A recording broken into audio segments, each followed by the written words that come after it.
বিসমিল্লাহির রহমানির রহিম।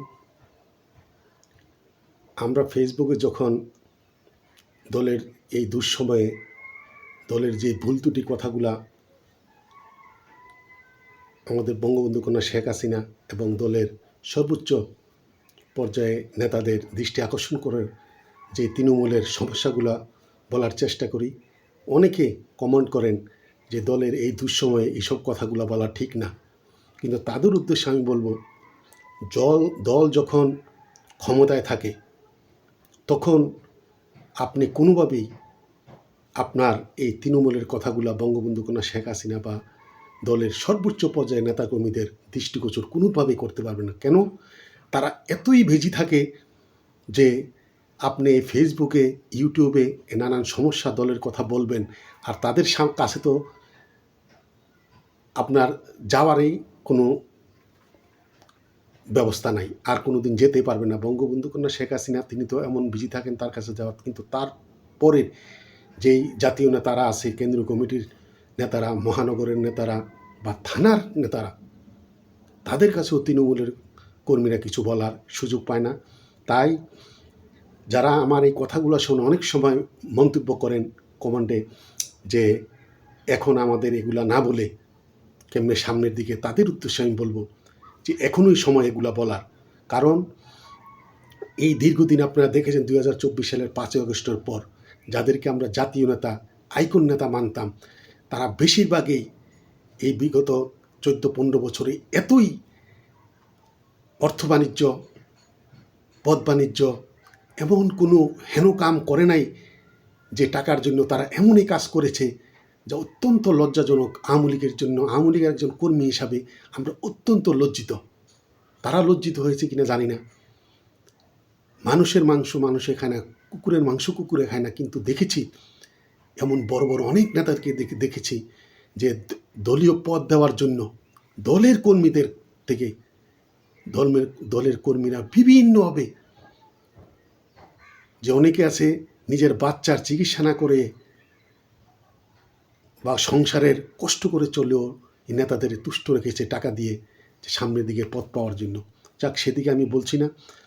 আমি এই জন্য কথাগুলা বলছি যে এখন অনেকে আমাকে যে বলেন যে আপনারা এগুলা বলবেন না এখন এই সময়, কিন্তু এখনই বলার সময়। দল ক্ষমতায় থাকলে কোনো দিন আপনার এই কণ্ঠ সর্বোচ্চ পর্যায়ে পৌঁছবে না। আর আরেকটি কথা, দীর্ঘ রাজনৈতিক জীবনের কমপক্ষে 45 বছর হয়ে গেছে এই রাজনীতির মাঠে। আপনি যত বড় নেতা হন না কেন, আপনি দলের জন্য প্রয়োজনীয় নয়। বঙ্গবন্ধু কন্যা শেখ হাসিনা বলেছিল যে আমাকে ছাড়া আমি অন্য কাউকে বিশ্বাস করি না। বঙ্গবন্ধু কন্যা শেখ হাসিনা 100% সত্য কথা বলেছেন। কেন? তিনি দেখেছেন যাকে তিনি বিশ্বাস করে যে কাজটা দেন, তিনি সেই কাজটা ঠিক মতো করেন না। আর অর্থ এমন একটা অবস্থা হয়েছে, ঘরের কাজের ছেলে হতে জাতীয় নেতা পর্যন্ত যে যেখানে যাকে দিয়েছে সেই সেখানে চুরি বাটপারি, এমন একটা অবস্থা করে দলকে ছিন্নভিন্ন করে দিয়েছে। কেউ দায়িত্ব পালন করে নাই। তাই সবার উদ্দেশ্যে বলবো যে বঙ্গবন্ধু কন্যা শেখ হাসিনা আছে, জীবিত আছে। এরপরে যে যত বড় নেতা হোক না কেন, বঙ্গবন্ধু কন্যা শেখ হাসিনা বলেছে যে এখন নেতা কেউ না, যারা মাঠে কাজ করছে তারাই নেতা। তাই আমি বলছি যে এখন নেতা বলতে কারা? আপনারা দেখেছেন গতকাল প্রেস ক্লাবের এক মহিলা নিজের 2টি বাচ্চা নিয়ে এসে নিজের হাতে একটা ব্যানার লেখে তিনি এখানে বঙ্গবন্ধু কন্যা শেখ হাসিনা এমন আওয়ামী লীগকে নিয়ে আওয়ামী লীগকে ছাড়া নির্বাচন গ্রহণযোগ্য হবে না, এই নির্বাচন মানি না, এমন একটা ব্যানার নিয়ে এসেছে। তাকে যেভাবে অবশ্য এমন নোংরাভাবে তাকে গালিগালা করেছে, পুলিশে তাকে ধরে নিয়ে গেছে। কিন্তু এই বোন দেখিয়ে দিয়েছে যে আওয়ামী লীগ নেতা নির্ভর দল নয়, আওয়ামী লীগের প্রাণ হলো তৃণমূলের কর্মীরা। প্রতিদিন ইউটিউবে, ফেসবুকে আপনারা দেখেছেন সারা বাংলাদেশে খেটে খাওয়া মানুষ, রিক্সা শ্রমিক, হকার, প্রতিটি মানুষ প্রতিটি জায়গায় একই কথা বলছে, আগেই ভালো ছিলাম, শেখ হাসিনা ছাড়া এই দেশ কেউ চালাতে পারবে না, আর নৌকা যেখানে নাই আমরা ভোট দিতে যাব না। এরাই আওয়ামী লীগের। তাই আমি আপনি কেউ প্রয়োজনীয় নয় দলের জন্য। এখন আমরা বললে দলের দোষ ত্রুটি বললে দলের ক্ষতি হয়ে যাবে, আমি বলছি কোনো ক্ষতি হবে না। বঙ্গবন্ধু বাংলাদেশকে একটি স্বাধীন রাষ্ট্র দিয়ে গেছে, যার বদৌলতে আমরা একটি রাষ্ট্র, বাংলাদেশ নামে রাষ্ট্র পেয়েছি। আর বঙ্গবন্ধু কন্যা শেখ হাসিনা এত উন্নয়ন করেছে যা সারা পৃথিবী অবাক চিত্তে তাকিয়েছিল। তিনি শুধু বাংলাদেশের নেত্রী ছিলেন না, তিনি বিশ্ব নেত্রী ছিলেন।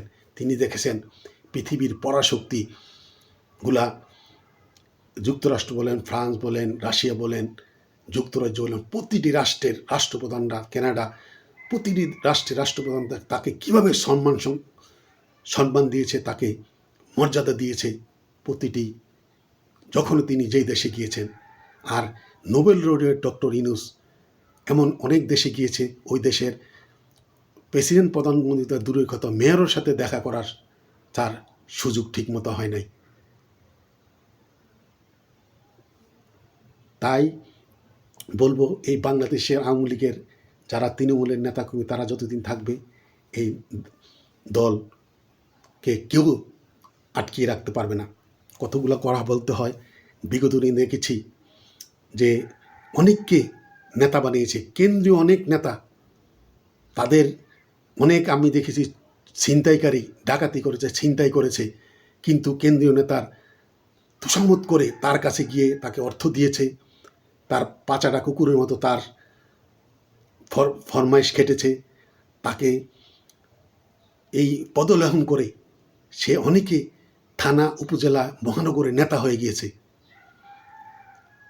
আবার এমনও দেখেছি অনেকে ছাত্রলীগ করে নাই, যুবলীগ করে নাই, ওই কেন্দ্রীয় নেতা কেউ কাজের ছেলের মতো তাকে পদলেহন করেছে, তাকে বিভিন্নভাবে চুরি টাকাতে ছিনতাই করে, বিভিন্ন অপকর্ম করে, টাকা জোগাড় করে তাকে টাকা দিয়ে ওই নেতাকে খুশি রেখেছে। তার মন পুতো হয়ে থানাতে, উপজেলাতে সভাপতি, সেক্রেটারি হয়েছে। অনেকে তাদের পদলেহন করে দলীয় মনোনয়ন নিয়েছে।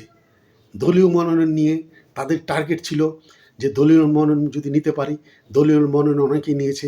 10 কোটি টাকা চাঁদা নিয়েছে, চাঁদা নিয়ে 5 কোটি টাকা খরচ করে 5 কোটি টাকা তার লাভ হয়েছে। তখন সে মনে করেছে দল ক্ষমতায় আছে, আমার কিছু করতে হবে না, বঙ্গবন্ধু কন্যা শেখ হাসিনা এবং প্রশাসন আমাকে জিতিয়ে আনবে।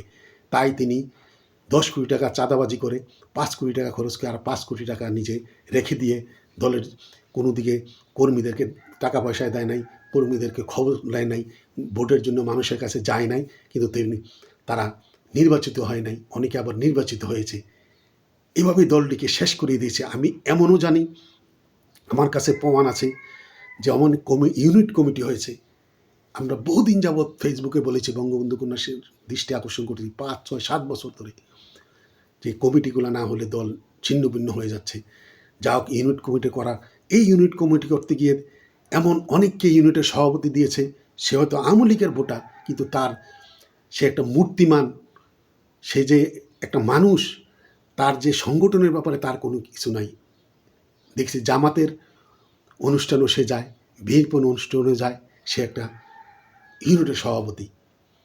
আবার অনেককে দিয়েছে, সে শিবির করেছে, এরম 10 লাখ 12 লাখ টাকা খরচ করে নেতাকে তুষ্ট করে সে ইউনিটের সভাপতি হয়েছে।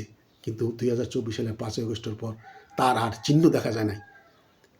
আমি 32 নম্বরে দুঃখ করে বলতে, 32 নম্বর বঙ্গবন্ধুর স্মৃতিতে মালা দেওয়ার জন্য গিয়েছিল, আমরাও গিয়েছি। আমি ওকে বললাম যে তুমি মালা দিবে না, ইউনিটের সভাপতি। সে বলছে না, এগুলা কবর পূজা আমি করি না, এগুলা ইসলামের দৃষ্টিতে ঠিক না। সেই বঙ্গবন্ধুর মাজারে সে পুস্তক করে নাই, সে কিন্তু শিবিরের, কিন্তু সেই ইউনিটের সভাপতি।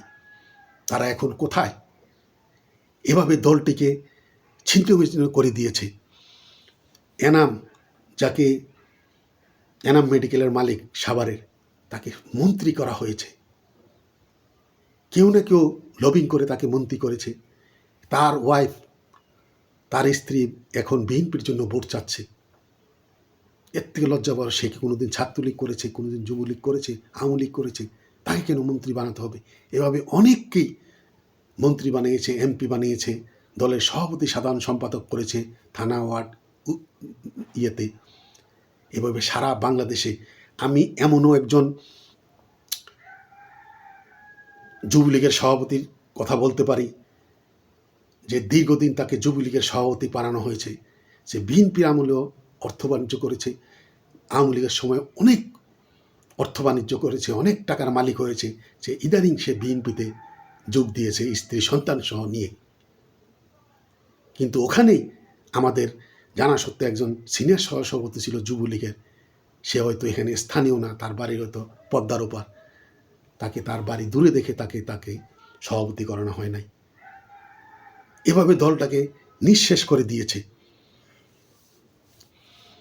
আমি এমনও দেখেছি রাজনীতি করতে গিয়ে এমপি প্রার্থী, থানার সভাপতি, সেক্রেটারি, তাদের সাথে তারা আওয়ামী লীগের, তৃণমূলের কোনো নেতাকর্মীদেরকে কাছে রাখে না।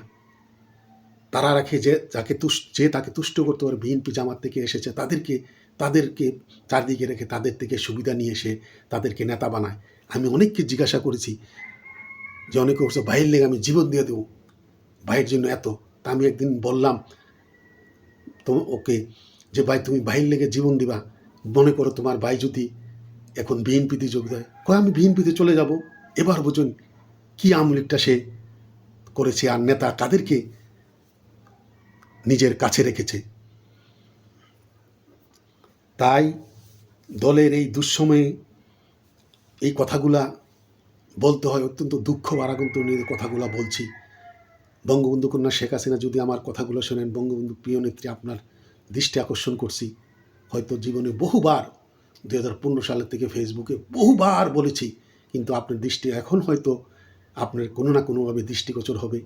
প্রিয় নেত্রী, আমার জানা মতে কমপক্ষে আমি 32 জনের নাম বলতে পারি যে আপনার পরিবারের আত্মীয় স্বজন তারা আওয়ামী লীগের বিভিন্ন এমন একটা পজিশনে আছে, আপনি দল ক্ষমতা থাকার অবস্থায় তাদের এতই দম্ভ ছিল, তাদের কাছে তারা অনেক টাকার মালিক হয়েছে, তাদের কাছে এই আত্মীয়তা, এই পরিবারতন্ত্রকে দূরে সরিয়ে ওই পরিবারতন্ত্র ইয়েটা সারা বাংলাদেশে, যে এমপি হয়েছে তার ছেলে এমপি হতে চায়, যে সভাপতি হয়েছে থানা ওয়ার্ড ইউনিয়নে তার ছেলেকে সে সভাপতি 97, এভাবে সারা বাংলাদেশে পরিবারতন্ত্র আওয়ামী লীগকে নিঃশেষ করে দিয়েছে। তাই প্রিয় নেত্রী, আপনার দৃষ্টি আকর্ষণ করছি, অবশ্যই আপনি যেই কর্মকাণ্ড করেছেন, সারা বাংলাদেশে যে উন্নয়ন করেছেন, বঙ্গবন্ধু যেই দেশটি আমাদেরকে দিয়ে গেছে, পৃথিবীর কোনো শক্তি নাই আমাদের কাটিয়ারকে আবার 2075 পরে 96 পর্যন্ত 21 বছর আমরা রাজপথে ছিলাম, মনে করেছিলাম জীবন দশায় কোনো দিন আওয়ামী লীগ ক্ষমতা আসবে না, কিন্তু 2096 সালে 21 বছর ক্ষমতা এসেছে। কিন্তু এখন আমাদের বেশি দিন অপেক্ষা করতে হবে না। সারা বাংলাদেশে প্রতিটি গ্রামে গুঞ্জে প্রতিটি জায়গায় মানুষের একটাই কথা, আগেই ভালো ছিলাম, শেখ হাসিনা ছাড়া এই দেশকে কেউ চালাতে পারবে না। তাই বড় বড় সিনিয়র নেতা, কে কোন বড় নেতা, এগুলা কোনো বড় কথা না। অবশ্যই বাংলাদেশ আওয়ামী লীগকে সারা বাংলাদেশের মানুষই রাজপথে নেমে এই দেশে আবার আওয়ামী লীগকে প্রতিষ্ঠিত করে আপনাকে বাংলাদেশে এনে আবার ক্ষমতায় বসিয়ে এই দেশকে আবার নেতৃত্ব দেওয়ার জন্য, আপনার নেতৃত্বে দেশটিকে আবার উন্নয়নের চরম শিখরে উঠিয়ে নেওয়ার জন্য জনগণ রাস্তায় নেমে আসে, বেশি দিন বাকি নাই। তাই দলের যেই ভুল ত্রুটিগুলো হয়েছে সেগুলা থেকে শিক্ষা নিয়ে আমাদেরকে এগিয়ে যেতে হবে। তাই শেষ এটি কথাটা বলবো, ভাই লীগ নিবাদ যাক এবং পরিবারবদ্ধ নিবাদ যাক। এখনও ভাই লীগ বাংলাদেশের প্রতিটি আনাচে কোনাচে আপনি দেখেছেন যে এই বিগত দিনগুলোতে একটা মিছিল, সেই ভাই লীগ, সেই ভাই তার কিছু বিশ্বস্ত লোক দিয়ে সকাল আজানের সময় 30 সেকেন্ডের একটা ব্যানার দিয়ে একটা মিছিল করে আপনাকে দেখায়, ফেসবুকে ছেড়ে দেয় যে রাজপথে তারা আছে। তাদের ফেসবুকেও তাদের আওয়ামী লীগের কোনো ছবি পাবেন না। কিন্তু আমরা 2014 সালের 5 আগস্টের পর বিগত 12-14 বছর যেভাবে ফেসবুকে ছিলাম, এখনও আওয়ামী লীগের গুণগান গেয়ে কাজ করে যাচ্ছি। হয়তো এভাবে হয়তো একদিন আমাদের মরণও আসতেও পারবে, কিন্তু মরণের কালেও বলে যাব বঙ্গবন্ধুকে ভালোবাসি, আওয়ামী লীগ আমার প্রাণ। সেই জীবনের শেষ প্রান্তে এসেও আওয়ামী লীগকে আবার ক্ষমতায় এনে মৃত্যু হলে এটাই আমার জীবনের সবচেয়ে আনন্দদায়ক মৃত্যু হবে। একথা করলে আমার কথা এখানে শেষ করছি।